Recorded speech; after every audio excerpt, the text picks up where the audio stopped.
Takoma Metro Development. Good evening. Yeah, I was just going to say a few words, and then I'd like to have you come and sit in the audience, and I'd like to go through a kind of explanation of what the proposal is and what the impacts are at the Takoma Metro.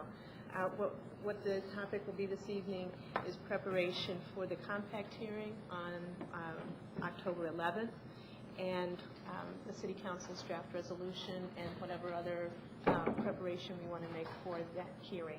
But I'd like to invite you down. We're going to go through, I want to spend some time looking at and showing how this site circulates and how people access transit. You know what would be useful for people who may be considering testifying, if you could give people sources where they can find this information, because I know some of it's up on WMATA's website, but not everything is, and we have gathered some additional things, and other people have gathered some things too. Yes, and I would like,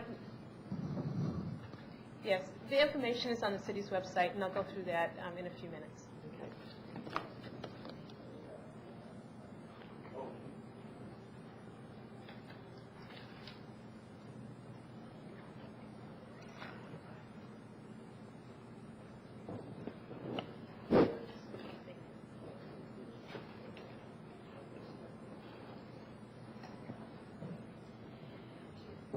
Okay, good evening. What I wanted to do was take a few minutes and go through the concept plans that a developer has proposed to change the Takoma Metro site, and in particular the changes to the transit facilities that are proposed in conjunction with the townhouse development.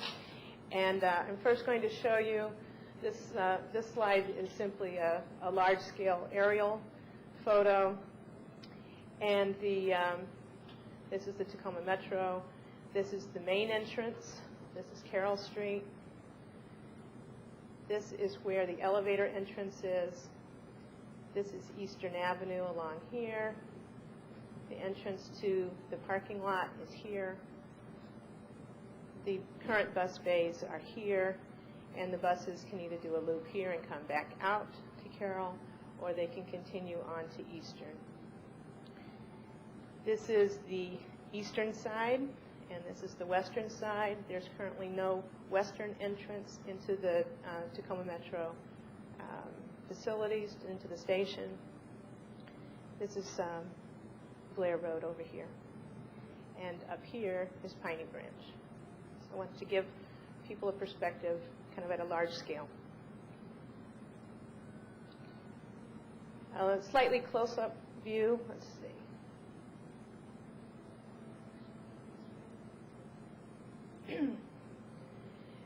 Again, this is the entrance to the parking lot. This is the entrance to the elevator, and these are bus bays down here. This is the proposal. I've turned it upside down so it's similar to the aerials you've just seen, and it's more oriented to the way Takoma Park residents normally access the Takoma Metro site. But this is the proposal by EYA to develop the site. And in general, the concept, again, we've got Eastern Avenue over here. We've got the parking lot that they're proposing to put in a somewhat similar place to the current parking lot. This is the elevator entrance. This would be the main entrance. This is Carroll Street, Cedar Street, Eastern Avenue. And I'd like to go through what this proposal involves. And there's some fairly significant changes that aren't easily apparent when looking at this plan. The first I'd like to take you to is the bus entrance off of Carroll Street. This looks similar to the bus entrance that currently exists. However, it is closer to the metro entrance. The distance here is much smaller. What that means is there's less area for pedestrians. It means that there's less area to drop off. These are 3 taxi spots here with the Carroll Street Bridge. And there's one of the things that's not shown here is there is a grade difference right here, which would at least require a couple steps to get from the entrance into the metro to this sidewalk. which is somewhat of a constraint on the free moving of traffic in the area.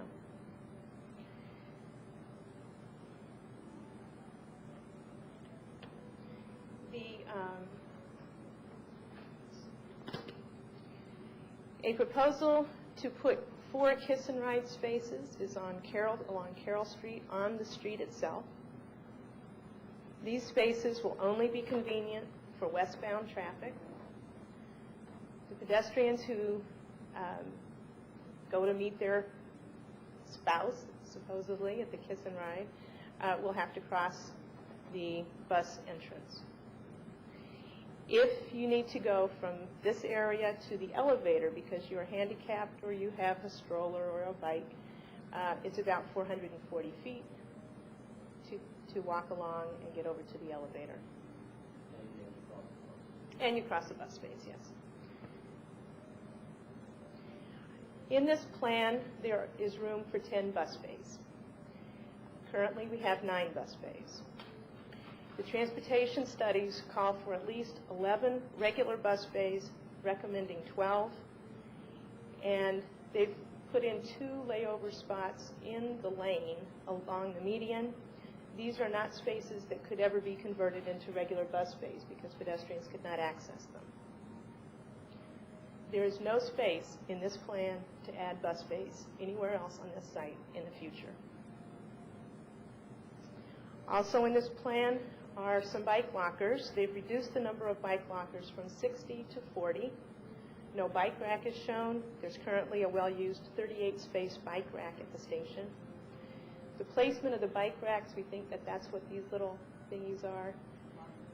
The bike lockers, the bike storage facility, are somewhat in the way, and they're kind of dispersed through the site. There's no bike routes through the site. Even though many people bike to the station, and the Metro Branch Trail is to come through or next to this site. Can I ask you a question? Yes.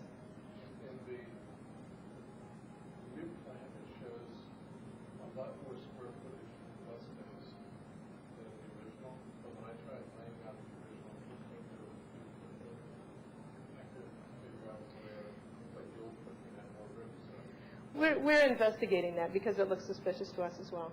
It was counting stuff that wasn't part of the bus bay. That's what I think has happened, and we don't have the numbers back on that, but we've raised it as an issue. The parking lot that is proposed is reduced from 150 spaces currently. Actually, there's 147 regular spaces to either 75 spaces in a surface lot or 128 spaces in a 2-level garage. As you know, and as was mentioned earlier on, the current operation prohibits all-day commuter parking because of the meter time limits. Half of the lot, actually 2/3 of the lot, is open half of the lot, about 60 spaces, is precluded from use before 10 in the morning. There's 7-hour meters, and then the spaces closer to the bus bays and the station are not to be used after 3:30. According to the studies that we've looked at in terms of occupancy, by 9 a.m., all of the available spaces are taken on a regular basis, according to the parking lot occupancy report in the developer's transit impact study, although they do not mention those time limits. By noon, the newly available spaces are essentially full.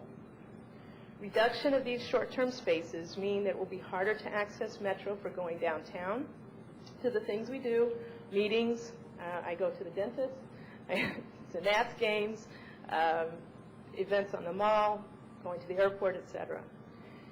It will make it more important to have drop-off locations, kiss-and-ride facilities, room for more bus bays, more bike facilities, and then the safe pedestrian access to both current and what is a proposed western entrance. That western entrance is proposed in the Central District Plan, a part of the DC Comprehensive Plan. To me, an amazing note is that the cost of replacing the parking facilities, the bus bays, and all other transit facilities are to be deducted from the purchase price of the property per the contract with the developer. This is highly unusual. It's not part of the joint development guidelines. Generally, when there's a developer building a subdivision, the developer pays for the public facilities that are impacted. The cost of construction of the parking lot alone could easily range between $2 and $4 million. That's estimating anything from $20,000 a space to $30,000 a space. Those are pretty standard figures within estimating for parking spaces. And this is from a purchase price of $7.3 to $8 million. So we're already talking about half of the purchase price being deducted for the construction costs of just the parking lot alone. Costs of new bus bays and bike facilities will add more.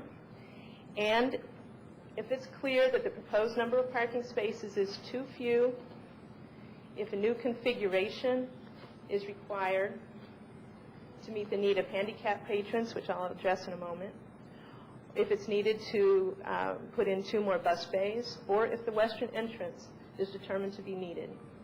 No profit at all will be generated from the sale of this property, and the project could easily cost WMATA more than it has negotiated to receive for this project. I'd like to go through the circulation on the site. That's one more question. Do they say anything about how they're going to control the so-called 72 spaces on the golf part of the property? No, and in fact, that's one of my issues. There's no. The only comment is that it can't be more generous than the timing in the lot. But it doesn't say who monitors the spaces, whether it would be metered, a variety of operational things. There's no. I haven't found a mention of that. And aren't there some of those streets that will be private and others that will be public? Yes, let me go through that right now. This is circulation on the site. The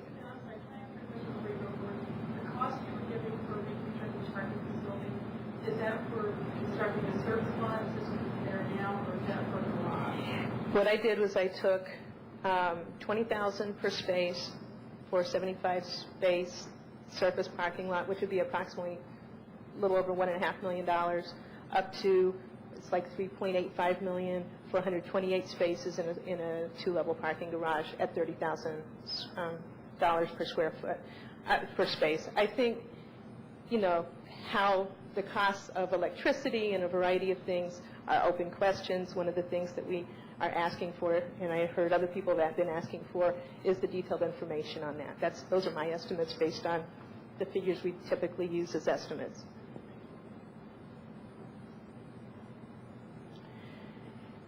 Okay, in terms of circulation on the site, we have a bus-only area, which is the bus bays.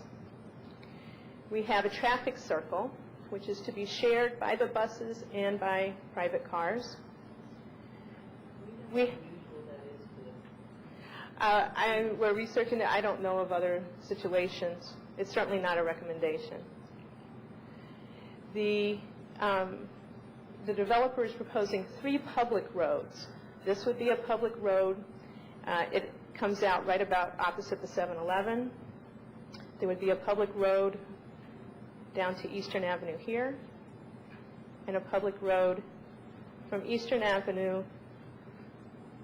Only about 35, the traffic lane would only be about 35 feet from this apartment building right here. So it's much closer than the current entrance to the parking lot off of Eastern. There's also 4 alleys proposed. These are primarily access into the garages, the 2-car garages of the townhouses. This is an alley. This is an alley going across here. This is an alley. And this is an alley. You'll note that this alley is exactly opposite the entrance to the parking lot. There is public parking on these public roads. There's some parking along here and here. These are close to the 7-Eleven, and they're close to the live-work units that are proposed, so there would be some retail or commercial activity in here. Perhaps patrons would come here. Live work isn't really considered retail. whatever, if there's any kind of clients or whatever use these are available. They have parking on this public road, one space here, and then some spaces down here. And there's a little bit of parking right here. There's a handicap space here. There's 3 more kiss and ride spaces here. Now, if you use that kiss and ride space, the person going to the metro stop there will either be encouraged to walk across the bus lanes to get to the... Yes, there's a couple things. Let's do the kiss and ride route. Let's say I'm dropping somebody off and I'm coming in this entrance. If I wanted to go to the kiss and ride, I'd have to come here. I'd have to go around the circle, and then I could park here, and then the people would come and walk across over here to get to the elevator. If I entered here, yes? The path you just took is the same path the buses are using when they go around that circle. Absolutely. It was integrated with buses. Another way to get to the kiss and ride is to come into this entrance off of Eastern. And you'd go here, but since the kiss and ride spaces are on this side of the street, you would need to go in here, go into the circle again, and come over and park. Similarly, if you came in this way, you have to go into the circle to get to the correct side to drop people off at the kiss and ride. In my experience, people will not do that if they're dropping off. They will come in one way or the other, and they're going to stop right in here, close to the elevator, as opposed to making the people walk all the way across the circle, and they're going to stop right with the traffic and the buses coming using this circle. If they get confused, they might end up where the bus bays are, too, and come out. Similarly, handicapped person can park here. They have, I think it's about 220 feet to do this, to get in. Or there's 6 handicap spaces in the surface lot or in the 2-level parking garage that are designated. If you come in and you want to park because you want to go downtown for a short visit, you can come in here and you can drive around and find that there aren't enough parking spaces because it's half of what currently exists. When you don't find a parking space, you're going to come out and you may drive down this private alley because it's right opposite, or you can do one of these loops and hope you find a parking spot. Here they have parking on this side of this public road over here, so if you happen to see a space, you'll come out and you'll do a U-turn on Eastern before going and getting to your space. Right. Now, this is also obviously in front of people's homes, and there's a question about how those will be monitored and regulated.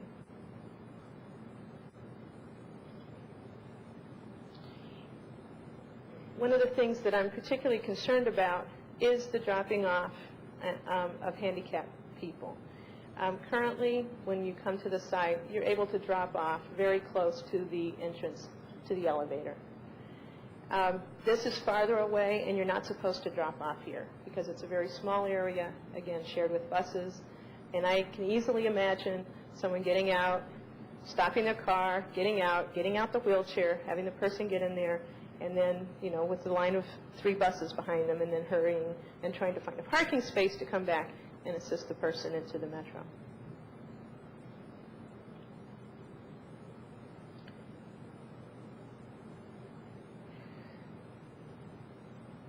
One of the questions that I have about the public parking spaces that are designated on these interior public roads are, if they're to be counted as metro parking, will Metro have to pay for the construction of that aspect of the road as part of their transit facilities? And if they're not considered part of the transit facilities, then should they be counted as part of the parking for the site? The biggest issue, and it's in your package, I don't have it on the screen, is that the land area that is proposed to be transferred for the sale only keeps a small portion, this small portion, for Metro public use. If you make any changes to add bus bays, drop-off locations, better kiss and ride, better handicap accessibility, there's no place to do that within the small portion of land that WMATA would retain. What you're asking then is purchase of land back from the developer, development of a western entrance to try to relieve some of the difficulties, especially for bike and handicap patrons, at great cost to WMATA.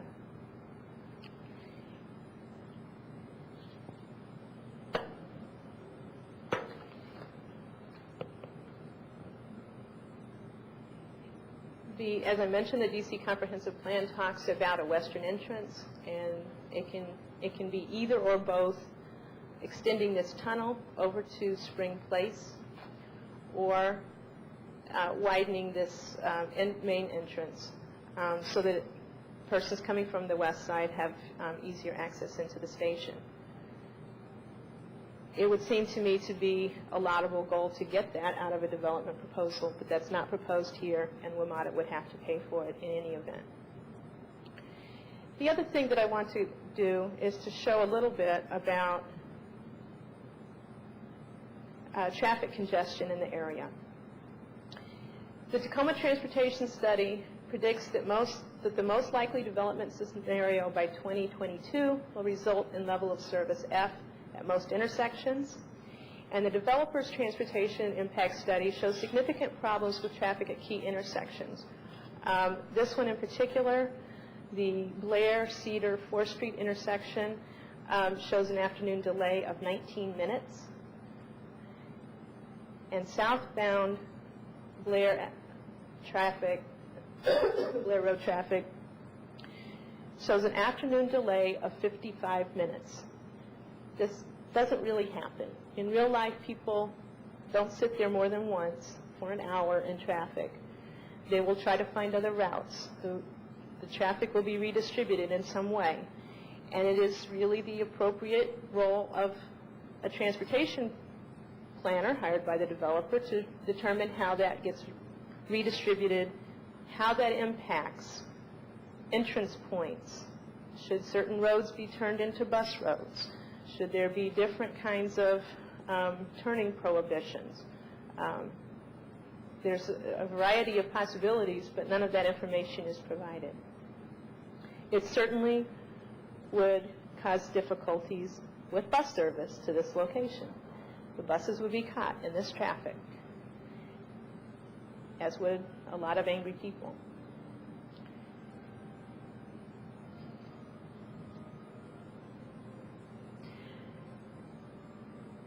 Are there any particular other questions just about the site? I did want to make sure that people understood kind of what's proposed.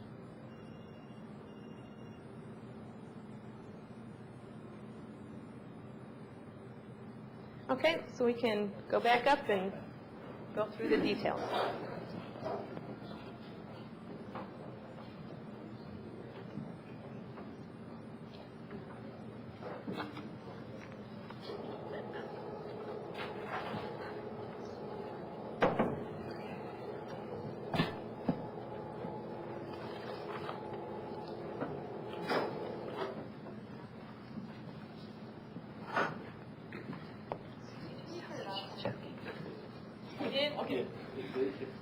One of the things that I think would also be helpful, if you could just spend a minute talking about, is during the day today, I received some emails about what work the city had done in preparation for the hearing. And without, talking about anything confidential, I wonder if you could just sort of briefly talk about, the resources that we've gathered and the planning and strategizing that we've done, just so people get a sense of where we are in terms of preparations. There are several things. Clearly, we've been concerned about development on this site for the many years that it's been proposed. We have retained a traffic consultant to review the various traffic studies. They have been very helpful in looking over the various numbers, double-checking all of the different kinds of information that the traffic impact study prepared by the developer submitted. Some of the things that come out of that, are how numbers really should be redistributed in the area in terms of traffic, or where the problem areas are on that. Simple things like recognizing that they forgot to include Route 16 as a ride-on bus that uses the Tacoma Metro and actually heavily uses the Tacoma Metro. And Those 13 kinds of as well, things. right? I'm sorry? And did they also forget 13? Yes.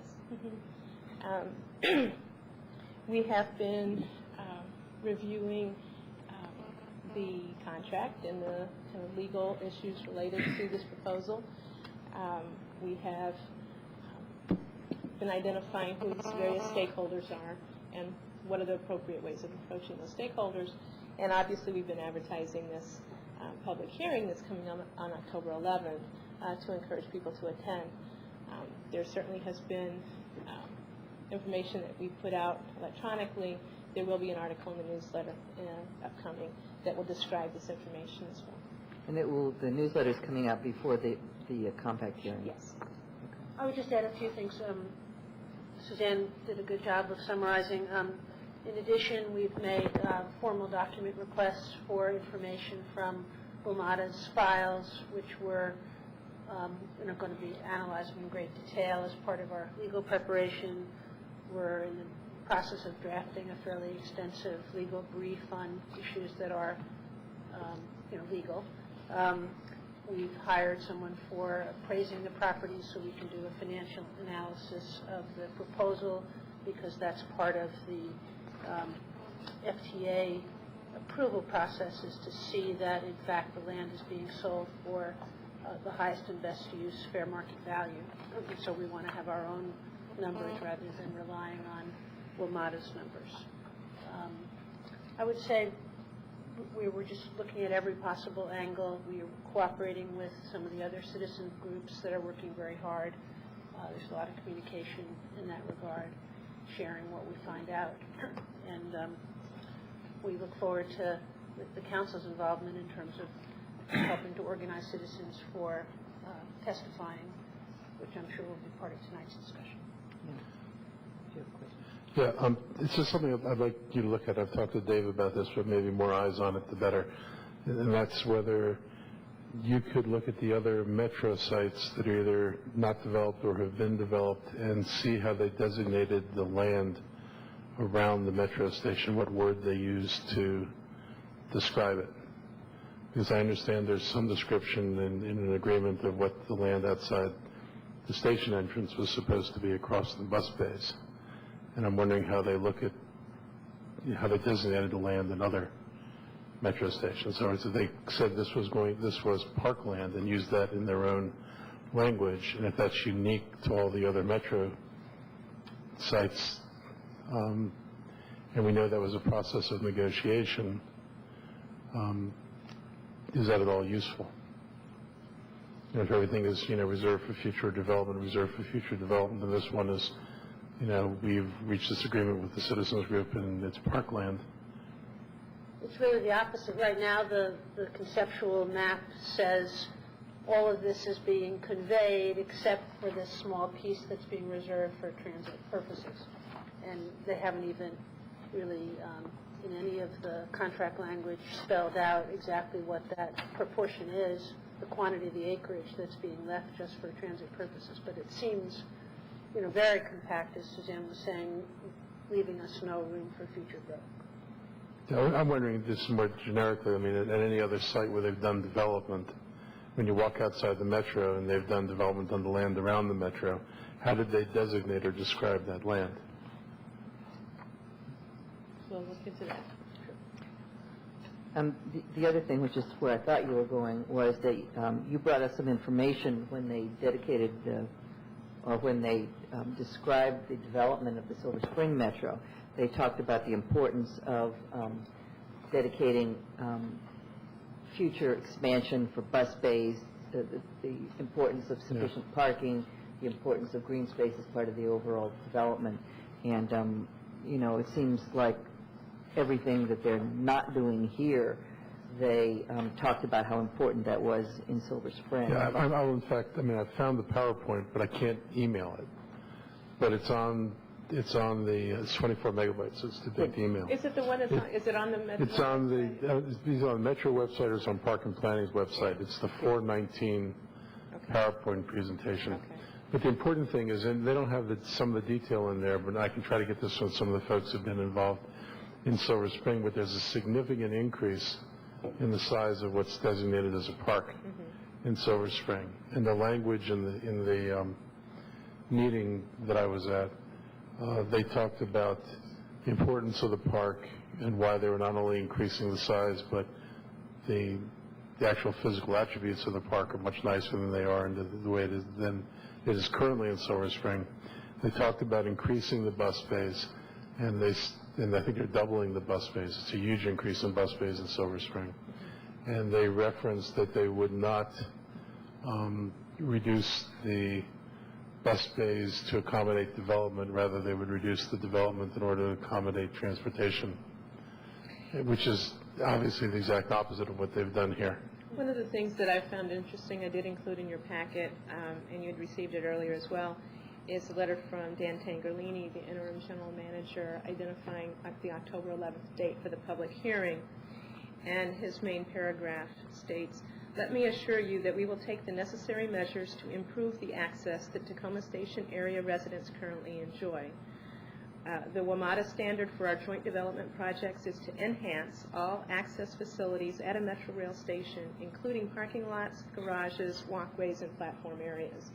And those things are not enhanced in this proposal. And that enhancement is also the federal standard. That's part of the FTA review process. So if you say you do it, then it's okay. Well, in fact, I think that's going to be one of the things that we would look at after the compact hearing, is that working with a number of other organizations in the city, we met with the regional FTA administrator. And I think as a result, FTA is giving this closer scrutiny than they normally do. My understanding is normally these are sort of pro forma, but I think because of the concerns that the cities had and the ANC commissioners in the district and the organizations that have been working on this, I think that the FTA is going to feel compelled to adhere to the letter of the law on this one. Thank you. Yeah, and I can certainly see why. If I was a member of the WMATA board and a WMATA staff member gave me the presentation that you just did, I would say that you've got to be kidding, or else you're not telling me the whole story. So many deficiencies in this plan from a transportation perspective, and it sounds like to pay for them. and it sounds like from a financial perspective that I don't see what's the benefit to a WMATA of doing this? Or is there another page that you haven't read to us? Well, that's a serious question. Is there? The argument that is often made is that by building residential properties close to a transit facility, you're getting transit-oriented development, which is a good. The argument that I think we see here is that the residential townhouses, other than their location, don't meet the criteria. They have two-car parking garages. They have parking in front of their doors. One of the things that is curious to me is if on this site there may be more parking space for parking garages than there are in Takoma Park. I wonder. We don't have many parking garages in Takoma Park. We have whole blocks, especially in Ward 2 and in several other areas, with not even driveways. So we're a transit-oriented community, and yet the issue is, are we being blocked from our transit access? I think that's another important part of our argument. Then is that if that's what's viewed as being the benefit. You're giving up transit expansion capability. You're actually making the transit facility worse than it is today. Giving up future expansion ability. It's not making money. So if you think that the housing is somehow improving mass transit around the metropolitan area, I think we should be explaining why that doesn't even meet any common sense. But part of the definition of transit-oriented development is that it enhances access to transit. Right. And I think that this project doesn't meet that definition on a number of respects, including the ones that you mentioned and that. If you look at the numbers, they're talking about, 86 units at this point. So even if you assume there's 2 adults living in every unit, that's 172 units, 172 people who have more access. Precluding one additional bus route will limit the access of more than 172 people. And I think it's a good argument. I think it should be in the This is going to be a negative in terms of people's access to transit. I have another question, and that is, in your presentation, you, with your hand, marked off, or maybe it was the mouse, marked off the area that was going to be retained by WMATA. Yes. And am I to assume from that then that WMATA is conveying the area they designate as Village Green to EYA, the developer? Yes, it's part of, it becomes part of the sale property. It is part of the sale, but the intention in the contract is it will eventually be, there'll be a covenant that it will remain a park, and who it will eventually be owned by, whether it will go to the district or will stay as part of a property that the housing community owns, is unclear. That's not yet decided, but it's definitely part of the sale. And just to be clear, I've included in your packets the little drawing. The hatched area is the amount that's to be retained by WMATA, and the remainder is to be sold. Okay. So, okay, it's just so frustrating. I mean, it's like a waste of my time to even be here talking about this because it's such an absurd plan. But I would just, one suggestion on the presentation, if we're going to be using that for the public hearing in a week, is it next week or the week after? Maybe, the 2 slides that you show, if you could orient them the same way, it might be helpful to people. I did try to do that. I only started doing that late this afternoon, so I'll make sure that we get it correct this time. Are we going to be able to do a PowerPoint presentation at the hearing? For the hearing, I have no idea. I think that including the 2 maps, which you did when you gave us the information, and orienting them exactly the same way, making them exactly the same size, is a very dramatic visual as to how much of the property is getting eaten by the development. The other thing that I think that we're putting into it that's value added beyond the arguments that have been made up to this point is the point that you mentioned toward the end, Suzanne, which is that the way that the sale is structured, if WMATA were to try and make the transit facilities more adequate, they couldn't do it financially. That's correct. It would be very expensive. And the other thing, which I think is highly likely, although a bit more speculative, is that if costs continue to rise, the price of the property is not going to continue to rise, but building costs continue to rise. They could be put in a position where they can't even afford what's on this concept plan.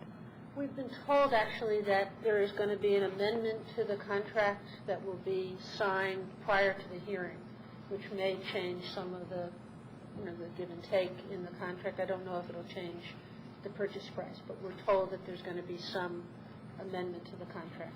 And there is language in the contract that gives a little bit of an escalator clause to the unit amounts. Right. I saw that, but it wasn't based on building costs. I also wanted to say to not only the Mayor and Council, but to anyone who's watching in our constituency, that despite our sense that this is absurd, I think was somebody's term, and so discouraging, I think we still have a very uphill battle. I think that WMATA, for whatever reason, seems to want to go forward with this. They made very few changes between the year-ago draft and proposal and now, which shows to me that they're not really interested in accommodating criticism and making changes.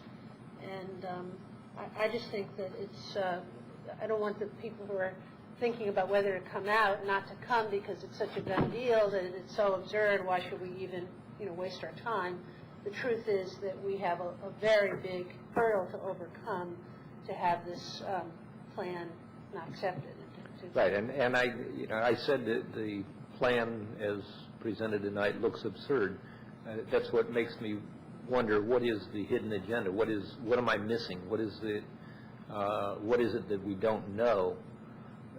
Is it that the people who are making the proposal are so dug in and that they own such a big piece of it emotionally that they just want to push forward and show that Takoma Park or show the Takoma D.C. area, or is it that there really is a financial benefit and we don't understand that and don't know what the pieces are? I mean, there's got to be something missing. Yeah, I think they're very dug in, and I think that if someone were to say why they think this is so great, they would say that because now there are going to be people living close to the metro and they will use the metro, and this is much better than it just being, unused green area.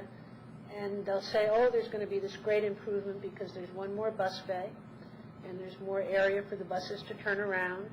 And they'll kind of emphasize these tiny improvements rather than all the negatives that were so clear in Suzanne's presentation. But I do think that WMATA staff, and I'm afraid perhaps the board, are already very locked in. The board obviously approved this contract, which puts all the costs for improving the transit facilities on WMATA, and they voted for it. That's the same board we're going to be making this argument to. Yeah, and I agree we need a lot more residential around the metro area. I don't think that we need it on the site that's supposed to be providing the transit. Yeah, in fact, and I think one thing that's helpful to put this in historic context is that when this was first proposed, there weren't all of the developments around the Tacoma Metro that now are built or being built. And so there was a sense that this was something to spur renovation of an area that wasn't doing much. And so there was some deference, I think, to them. But we're long past that, and we clearly have lots of developments going around the area, faster, in fact, than was contemplated in the Tacoma Transportation Study and in the D.C. Comprehensive Plan. So it's been effective. Now we can throw it out and move forward.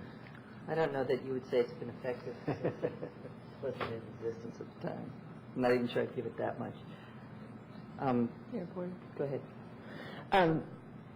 I really appreciate your presentation. I know that a lot of work is going into what you all are doing now, and it's clear that WMATA did this all the wrong ways. And for 6 years, we've been making argument after argument, and I really have to recognize the community groups, in addition, who have kept interest high, kept hope alive, and are still here with us. And I hope the mayor will recognize Sabrina Barron to make comment soon. The thing that I think is going to be powerful is this city council stepping up at the compact hearing and laying out how the potential for this site to be enhanced for transit use is not even being approached. It's actually being yanked away. This great opportunity is really being snatched from our grasp. And in place of that, we'll have this, what I've heard called a townhouse tenement, where they're just all jammed in there together, a new constituency potentially for WMATA, but also a new constituency potentially against WMATA when they want to increase bus service and bus fumes in their neighborhood. So I'm very eager for us to make an extremely strong case. I think that the resolution helps lay out many of the arguments that were developed, and I hope that the one that Sabrina Barron has proposed can be added, because that's something that I held out hope that WMATA would turn over a new leaf in the spring when they had the community workshop. And even their write-up of it started to develop an angle that wasn't quite accurate, but it did reflect many of the comments that were made at that time. But unfortunately, no action was taken. Nothing changed as a result. And here we are looking at something so similar to, really, to what we looked at 6 years ago with their original proposal. It's just not that different. So thank you again. I appreciate the work that you're doing, and I hope that as you move forward on getting the appraisal, that they can look at all financial aspects of this transaction, both the purchase of the land, the lease of the land, the potential, basically, that exists, that WMATA holds the decision-making over, and the types of uses. I know EYA is able to build townhouses, and so live-work units are their way of saying that they would have a commercial area, but frankly, it's just not approaching what our retail area needs. And to have retail, you would want it close to the sidewalk. You would want to have rear access so that large trucks could make their deliveries. None of that is possible with this townhouse configuration. All of that potential is there.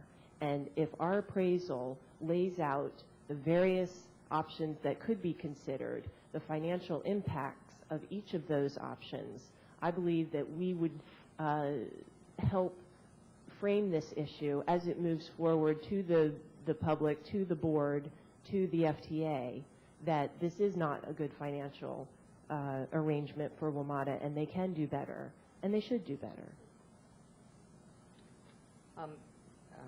There were actually several comments on the Yes, draft resolution. I did note down the different recommendations for the resolution, and I'd like to talk about that for a moment, if I might.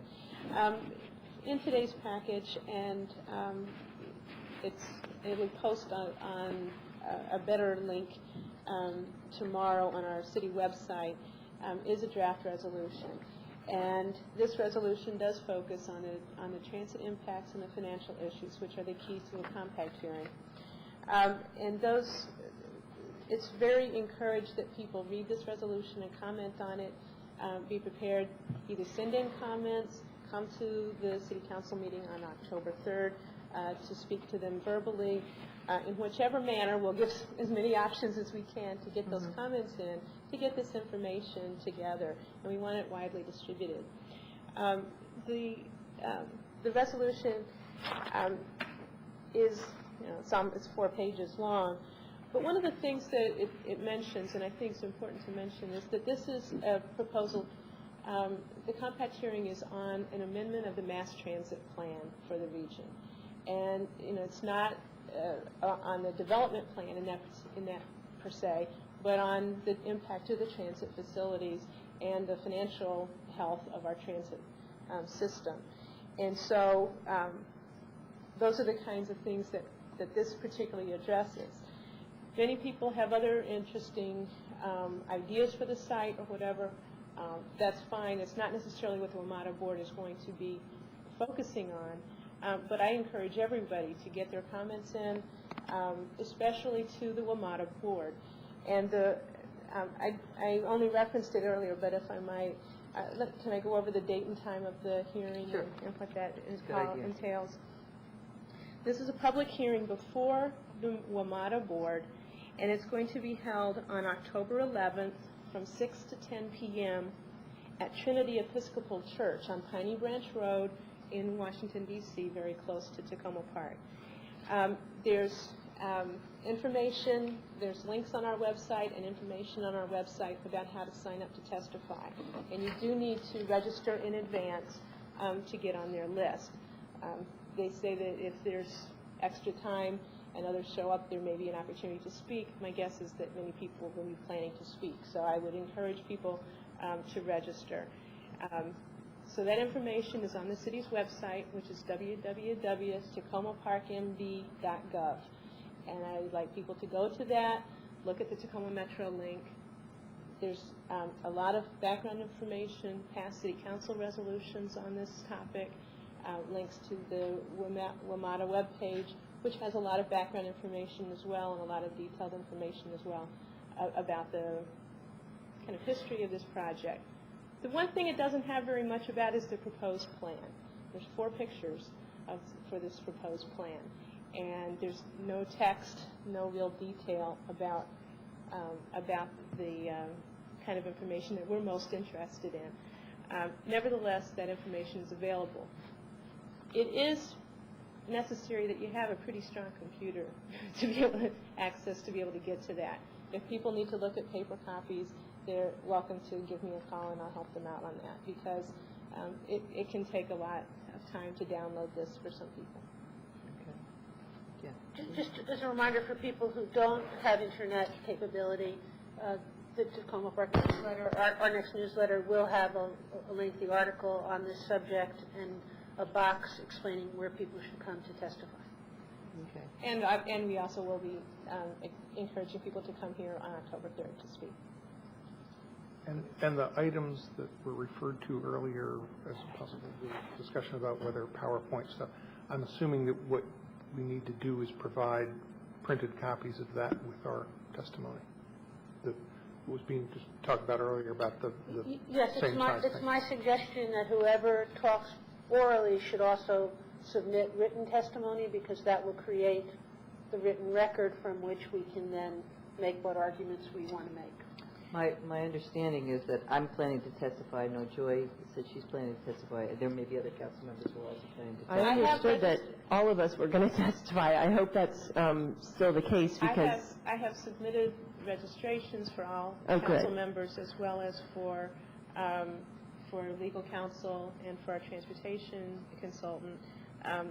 Now, it may be that in thinking of strategy, not everybody needs to testify, or we need to be very effective in that strategy, but I wanted to make sure that everybody was listed. And I certainly think there are 7 points Except to to 5 make. minutes Per person. per person. For officials, For it's only officials. 3 minutes Yeah. for non-officials. Now, one of the things I'd like to caution is that, you know, we've submitted a lot of officials from Takoma Park, and I could see them changing their mind and saying, well, we don't want to give 5 minutes to 7 different people and that kind of thing.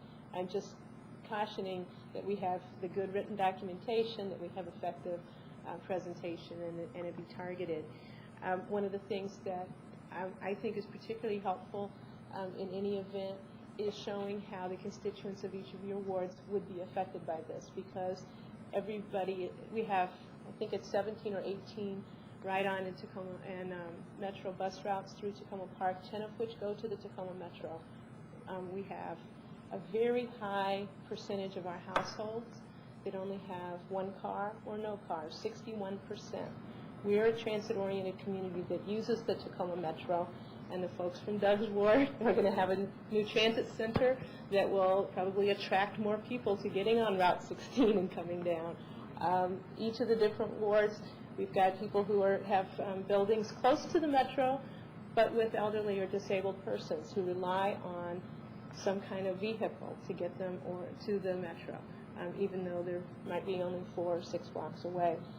Those are the kinds of things that I think are particularly important to mention.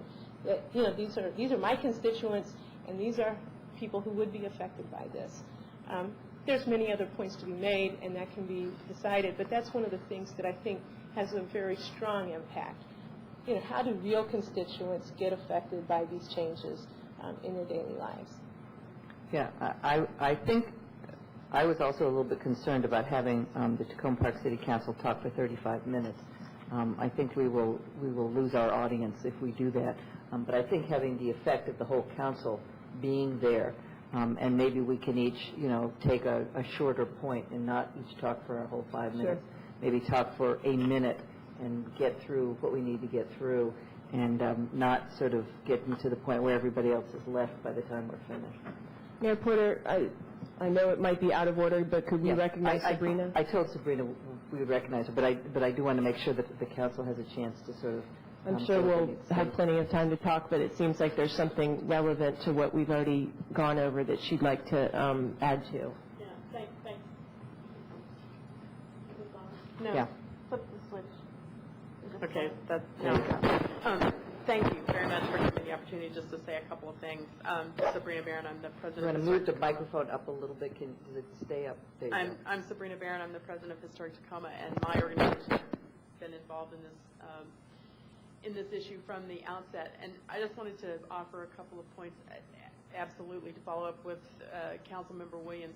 Please print the PowerPoint and submit it along with your written testimony. I've been to a couple of WMATA hearings, and I doubt that you'll be able to present it, but please submit it with the written testimony. I'd also like to encourage you to submit it to the regional director of the FTA office who's going to be approving this sale. I think it would be very informative to him to see that.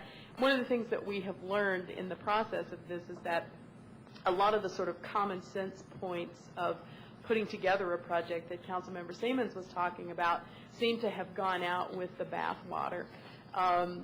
You're talking about the WMATA board approving this, and at some point they signed off on this.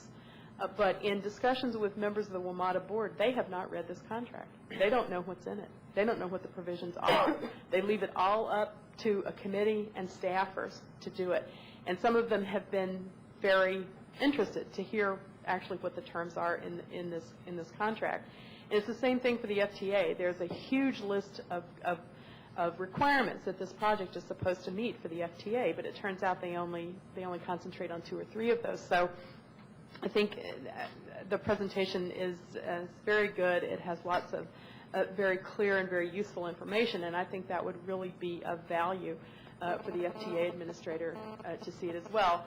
And finally, I would just like to encourage all of you to sign up and come to speak at the compact hearing. I think that's very effective.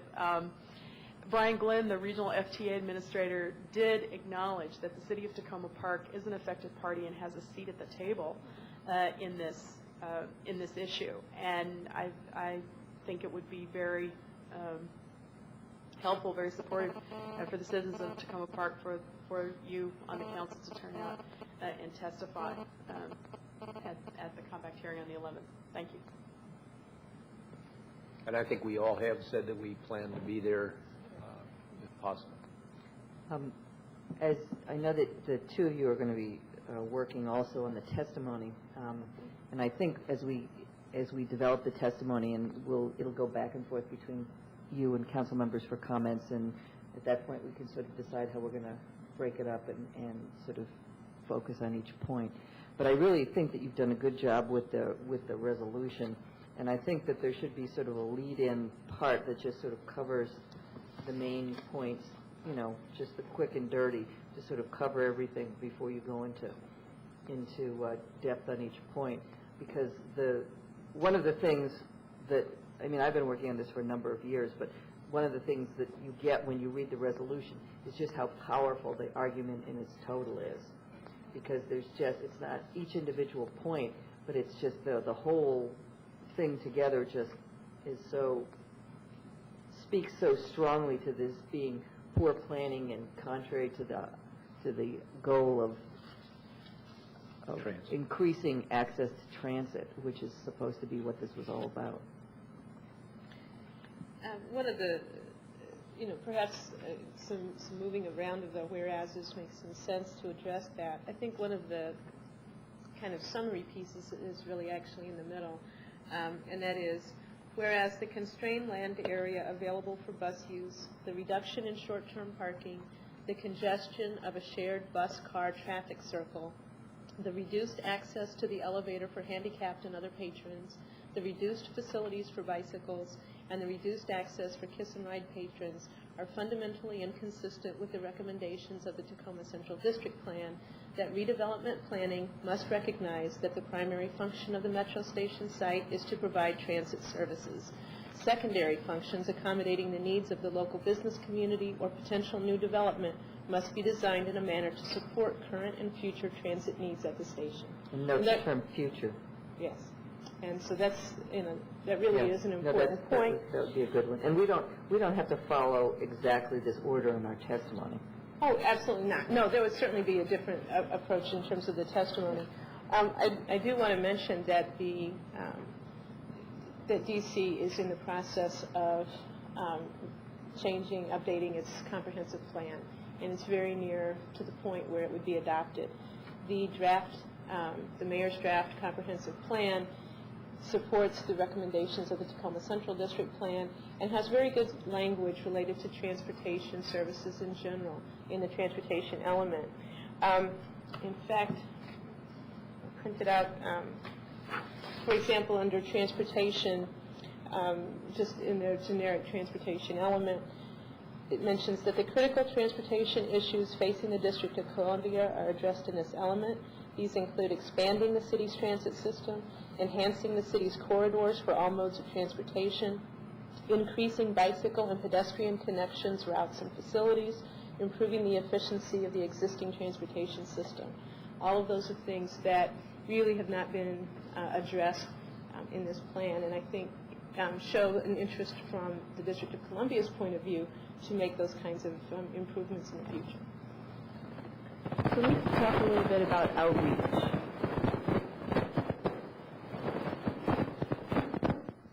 Is that the... Turn it off? I think that the city manager needs direction from us about outreach and how we would like to publicize both the position that we're considering through this resolution, the October 11th date, web resources, contact information for signing up for the compact hearing. And I recognize that it is in the city's newsletter already, but given that the impact of this and the length of time that city residents all across Takoma Park have worked on this issue, it seems to me like it warrants a separate communique, and I would suggest something inexpensive, but easy to read for people who receive it, and that would be a postcard, either a half-page or a quarter-page postcard printed up at our local printer that we could then send out possibly to all the households in Takoma Park, as well as some in D.C. that we know are interested. I'm assuming we have bulk postage rates. So I believe that is a question that is still out there for this council to address. Now, I know some of the other organizations are already doing mailings. Sabrina, can you speak to what mailings you're already doing? What? Sabrina, I would use these microphones up here. Yeah, sure. I've got this one on.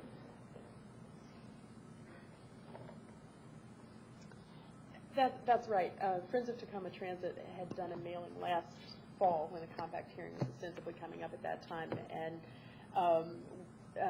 they're going to repeat that mailing and expand it a little bit this time. So I don't know if there's any way for the city to cooperate in that, which would certainly be helpful and certainly be welcome. But there is a plan to do that mailing again. And to whom is your mailing going? The addresses that it went to last year were addresses of people who had signed petitions that were being circulated in 2000, 2001 on this issue. And we want to add to that list people in Takoma Park neighborhoods who are going to be most closely affected by whatever happens development-wise on that site. So that's what we're planning with the mailing list. And I think that the city manager, in addition to that, had a proposal for additional people that we could mail to. There were a number of options that I had outlined for the council in an email, or just some suggestions that between the city attorney, Suzanne, and I, we kicked around. Besides the city newsletter, which will go out, and information on the website, staff did recommend that we work with the established neighborhood associations to take advantage of some of the listservs, which appear to be a good mechanism, at least in our community, for getting information out. In talking to the city attorney, one of the things that she had emphasized to me is the importance of testimony from either property owners immediately adjacent to the Tacoma Metro site, which Ms. Barron was just alluding to, certain groups that basically would be particularly impacted by any detriment to the transit facilities, whether that be senior citizens, just individuals by virtue of income not having cars, whatever, and we were going to try to make sure that we did at least some targeted mailings, which may be somewhat redundant with what Ms. Barron's alluding to, but to make sure that we at least hit the key target groups and ensure, to the extent that we can, that those individuals testify. We're certainly happy to do whatever the council desires, but we just wanted to make sure that we are informing people and make sure we have the right people testifying. So I think if we are going to do any types of communication, it's going to need to have some substance to it to make sure that it's not just notifying people, but it's giving them the tools to actually get up and make effective testimony. Or at least letting them know where those references are. Correct. And Councilmember Odds-Lane had mentioned earlier what went out to the Otra neighborhood, and I mean, I think that's a good model because it's information on one side, and then on the other side, it's, you know, here's a template letter if you want to use that, and I think that's a good model. I mean, what Friends of Tacoma Transit is planning on putting out is a postcard mailing that's primarily information about when and where the compact hearing will be held, and a website, which Sarah Green mentioned earlier, where information can be found. Sabrina, are you referring to this form? Yes. So this was circulated in the Penn neighborhood over the weekend, and it basically announces the WMATA compact hearing. This wasn't mailed, it was handed out door to door. And then the details of the compact hearing, there's more information at the websites, as well as a note down here where you can sign up to speak. There's a lot of technical information that you're supposed to include with your request to testify. And then on the other side, of course, is this strategy session, which I will remind people of again. It's this Thursday, 7 p.m. here in the Azalea Room. Couldn't we, on all the web listservs that we have, notify people about, say, a flyer like this and see whether people will actually would lit drop their neighborhoods? I mean, it seems like there are enough concerned people, and any of us who've done lit drops, you know, this is not the most difficult place to do lit drops in, and see whether, you know, say, if the city were to print up the flyers, we can just run them off, and somebody says, you know, they can come get flyers to drop their neighborhood at the city, and we could probably get a lot of stuff out that way. That's a good idea, and I mean, we'll also be flyering at the Metro the week before the hearing as well, which was very effective. I mean, these are the things that we did last time, and I mean, even doing just an email message on the neighborhood listservs, I'm amazed on short notice you can really do fairly well with that, but I think a lit drop's a great idea. It seems to me important that the postcard go out as well. I think the more ways that people hear about things, the newsletter, email lists, the postcard, that it would reinforce. It would also be a little reminder that could go on the refrigerator. And given that postcards cost less than letters, and we have the bulk rate on top of that, I would think it would be fairly low cost to the city. Do you have a cost estimate on the postcards? I don't. Suzanne may have some input. The only citywide mailing we've done during my tenure had to do with the bond issue for the community center. Obviously, that involved, it was translated, into Spanish. It was a fairly lengthy publication, if you recall. That was in the neighborhood of about $6,000, more or less. Postcards would obviously be less. That was like a 4-page folded newsletter format. But the biggest issue was the mail cost, the postage cost. That was and that figure, we didn't bother calculating staff time for any of the prep. It's just a hard cost. If I could just follow up with that, I mean, we have an estimate for, just a fundamental postcard, $200 for printing 1,000 of them, and then another, I think it's another $150 or another $175 for the postage. So, and that's just. How many are you mailing? 1,000. Well, that's for a batch of 1,000, and I think we're anticipating that we will probably be mailing something in the neighborhood of 2,000 if we do DCN Maryland mailing. Okay. Thank you. First of all, I like the idea of, as Ms. Matthews said, of having some content, of getting content into the people's hands. With that said, I would be supportive of more targeted distribution of that rather than a citywide distribution. And it would be, I think, best use of resources if we could coordinate that with anything that any of the other groups are doing, so that maybe we can help to create the document and help with the cost for producing it. I think that would be absolutely wonderful. I think that would be beneficial to everybody. And I would add one caveat, and that is that I think that as a city council or the city doing it, that it should be to Takoma Park residents and not to DC residents. So you're talking about something like a flyer that would have room on it for sort of a brief summary of what the issue is and what the points are, and that the city would design and reproduce, and that people could get bulk copies of to distribute it in their neighborhood. Is that right? What you're talking about? I just think that's a monumental task, frankly.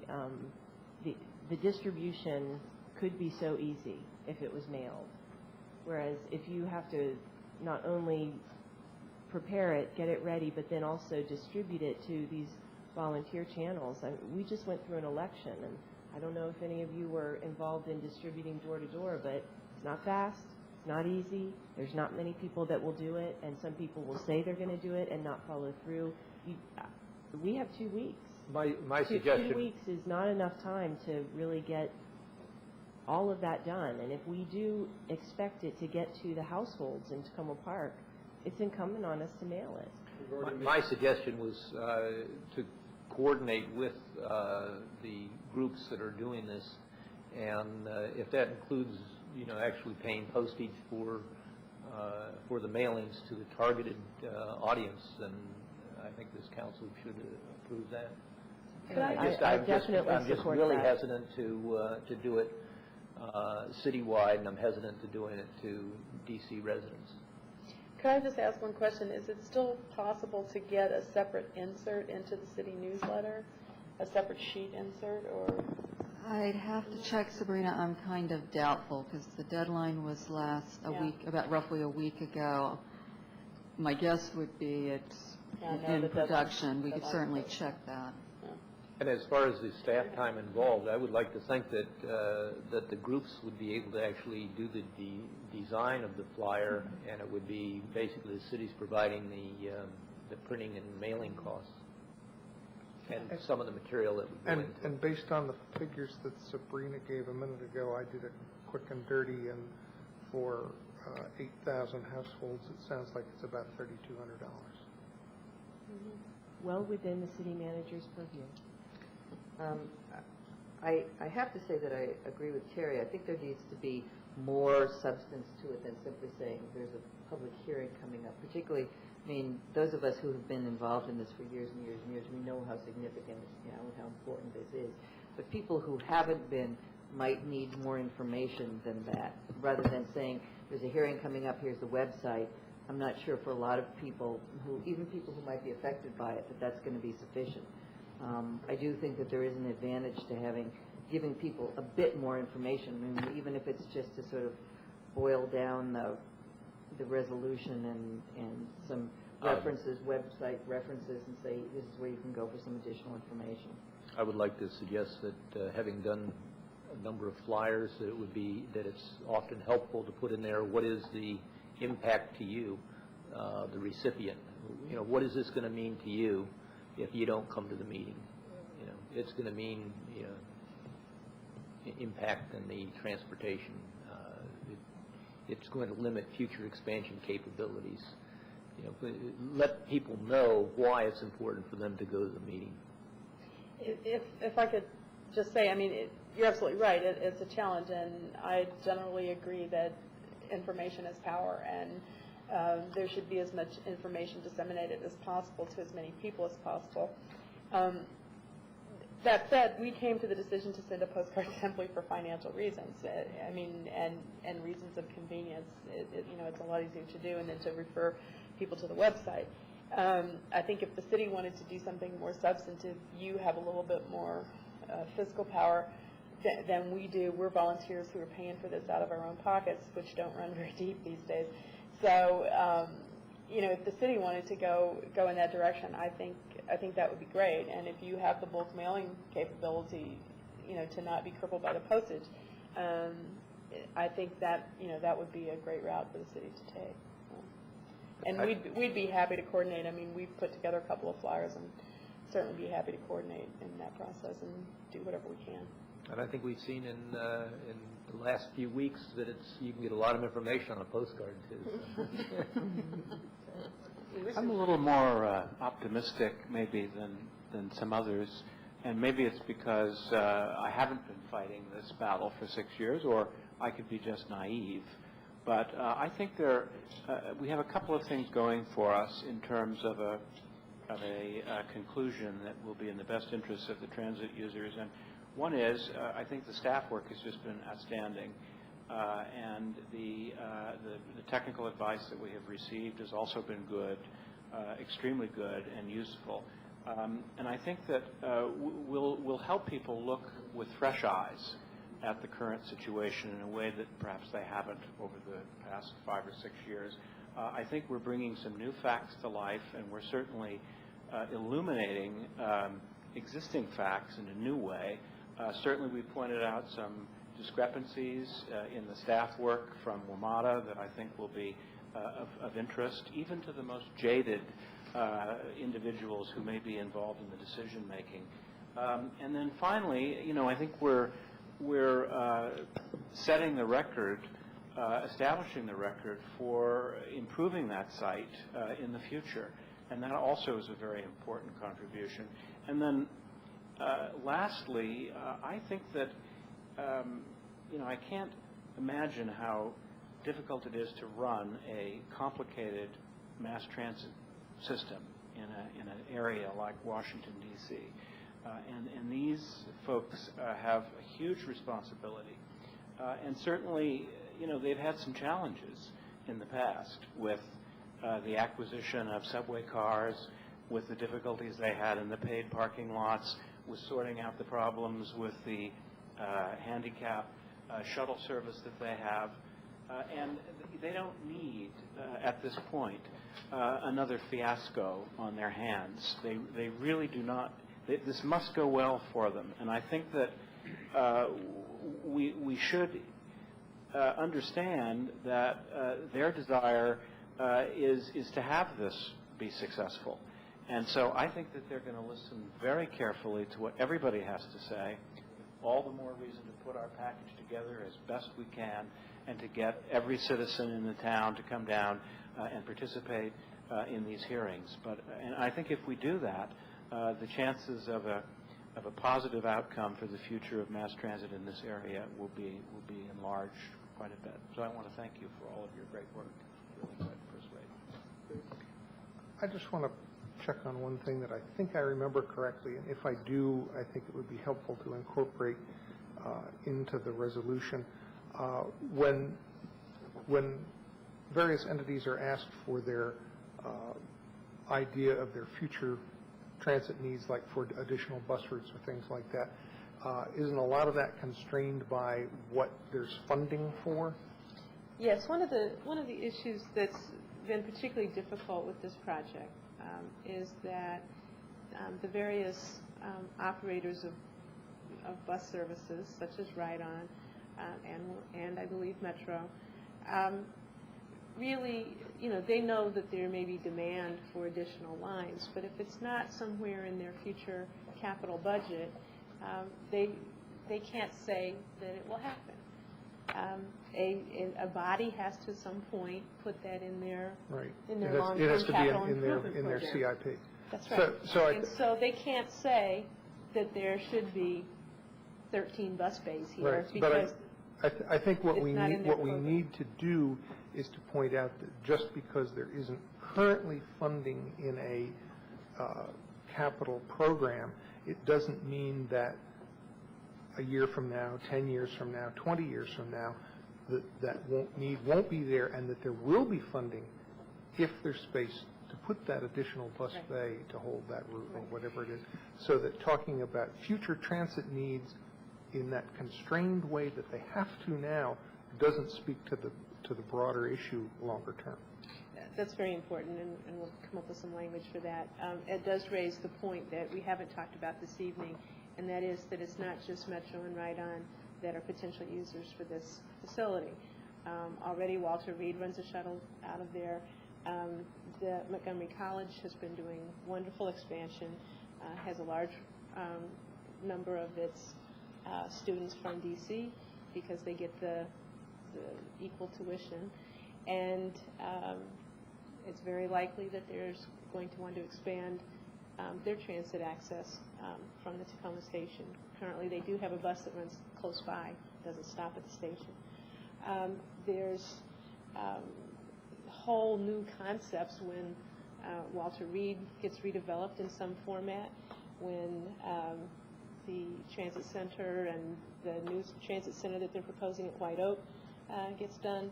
And we really don't know what the potential outcome is on Takoma, but it's a good place to bring buses, and so it's a future opportunity that we don't want to preclude. Maybe we should ask for a bay for the Berry trolley. Well, also on that same point, not the trolley, but they use the number, I think it's 15 minutes headway, and when I'm taking the 16 bus home, I wait a long time at rush hour for the next 16 bus to come in. Now, is that an assumption that is based on current practice? What is the ideal standard for a city this large, an area this populous? Is 15 minutes reasonable? I believe what you're referring to is a recommendation from the regional bus study that was done a number of years ago that would basically encourage moving towards that kind of a turnaround time. We don't currently have that. Might be 5 minutes or 8 minutes, or... I mean, if you use the 15 bus, which doesn't come to the Takoma, it comes every 5 minutes. And it's always, there's some routes that could run constantly. Mm-hmm.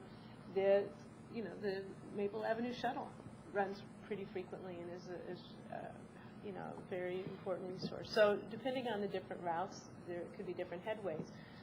The issue then comes to how do you manage the bus bays? And that's part of where these layover spaces end up being important.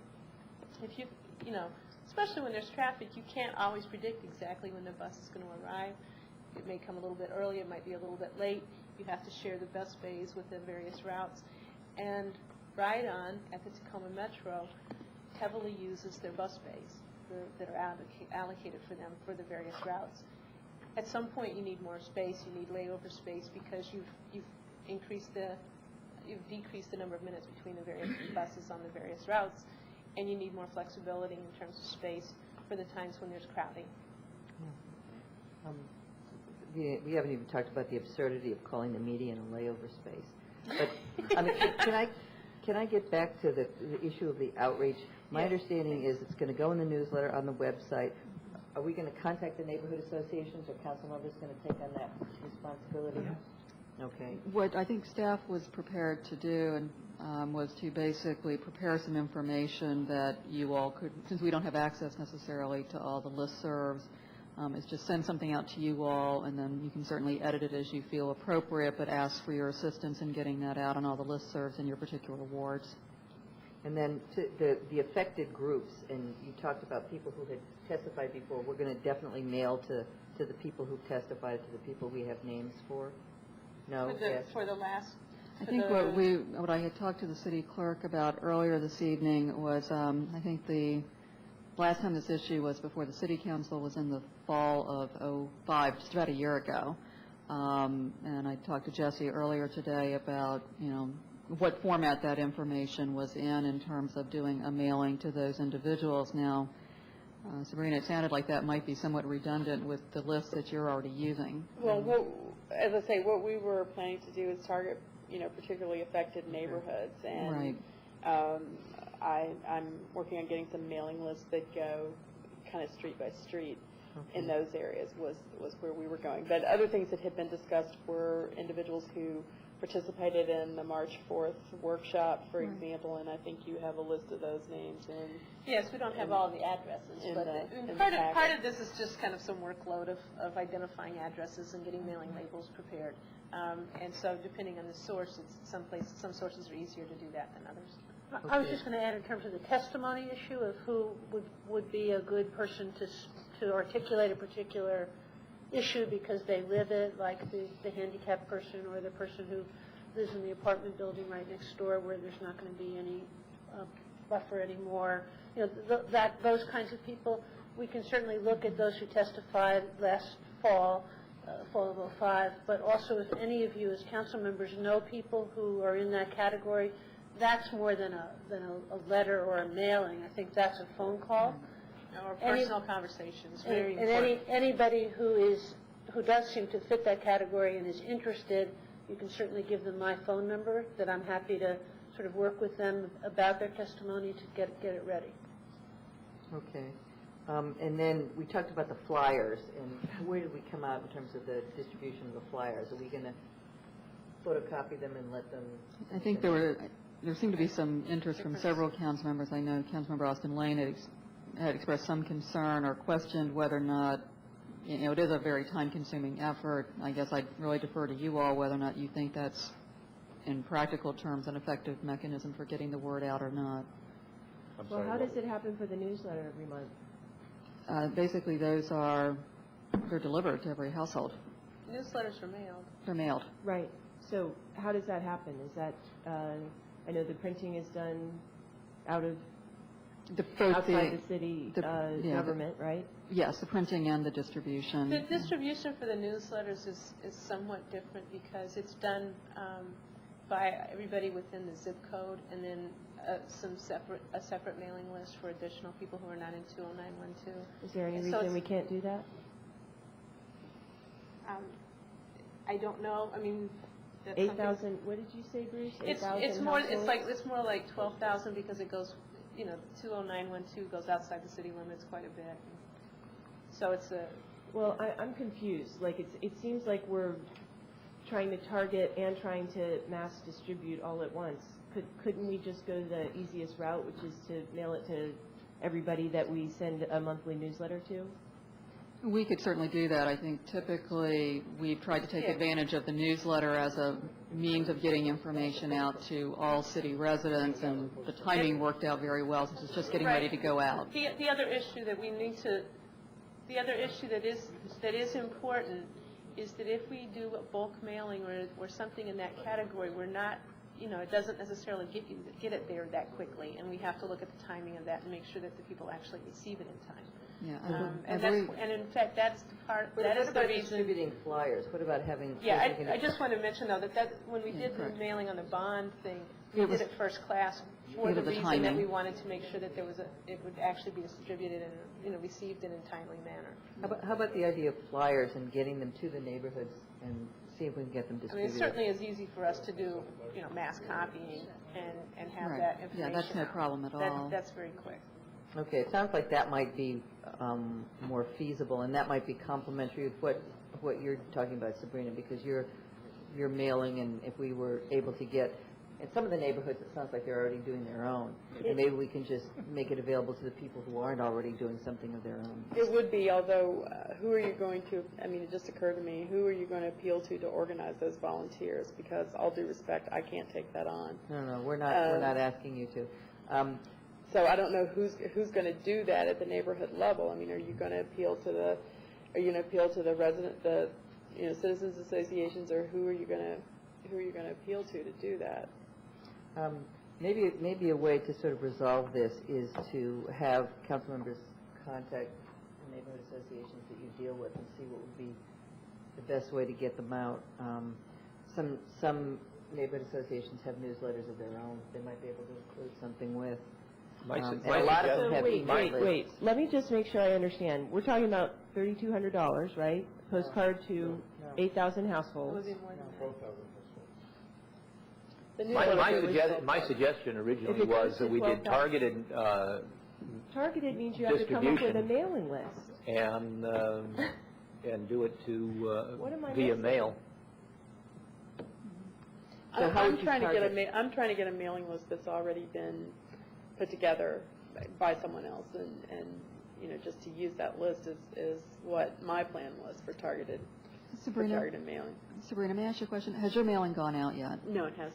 I mean, obviously, one of the things, if I may, Sabrina, that you had mentioned is a desire to have more substantive information out, but a concern about cost. And as I understood it, your mailing was going to go to both Takoma Park residents in D.C. That's right.